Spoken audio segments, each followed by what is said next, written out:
The Leica created photographic history. It was the first practical camera to use standard cinema 35mm film.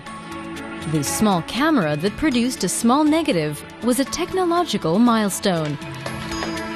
It was also a commercial success when it went into production in 1924. Berlin-based photographer Michael Jungblut owns many Leicas. He bought his first one, an M2, back in the 1980s. It's simply good German workmanship. The design is shapely, can't be beat, which is why they haven't changed it. It's perfect as it is. And then there's the sound the shutter release makes. Often when I'm at a shoot taking pictures with a Leica, some photographer turns around because he recognized the sound. Leicas are produced in the German town of Solms, just outside Frankfurt. In 2005, the company was on the verge of bankruptcy when Andreas Kaufmann took over. A passionate photographer himself, he's fascinated by the history of these 35mm cameras.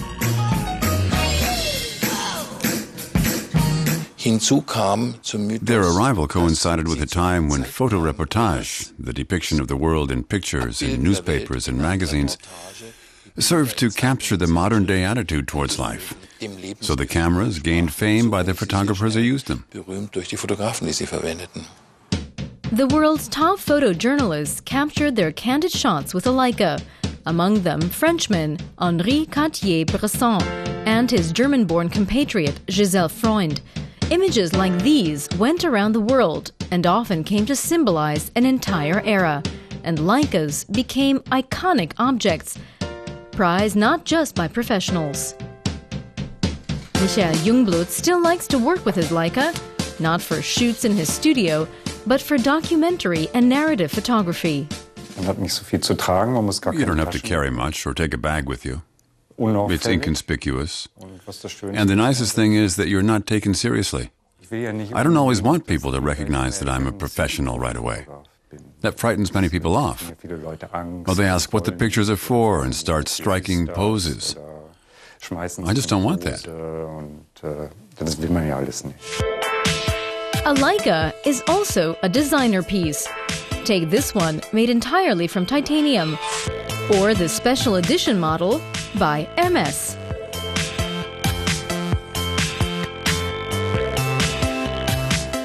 The Leica has always had a unique design, so a new Paul Smith edition fits right in, without being a lifestyle product. The Hermès was styled by automotive designer Walter de Silva. But that just underlines that Leica embodies top German industrial design.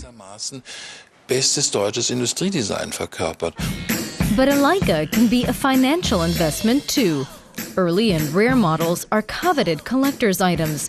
Andreas Kaufmann owns the original prototype Leica, and a Leica from 1923 fetched 2.16 million euros at auction last May, a world record sum.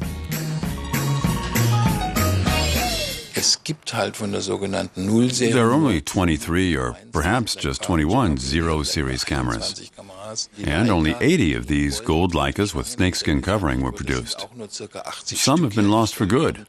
They're things that can't be replaced, and they represent part of photographic history.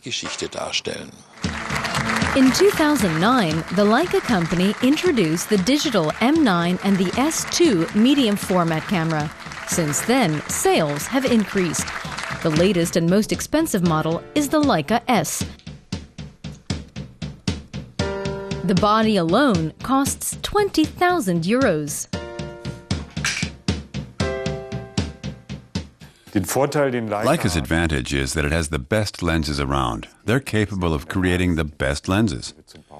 I think they've only made the S because they realized they need a body that matches their lenses. The idea for the camera is good. A new book is out to mark Leica's upcoming centenary. Browsing through it is like leafing through the history of photography, in which Leica played a major role, and still does.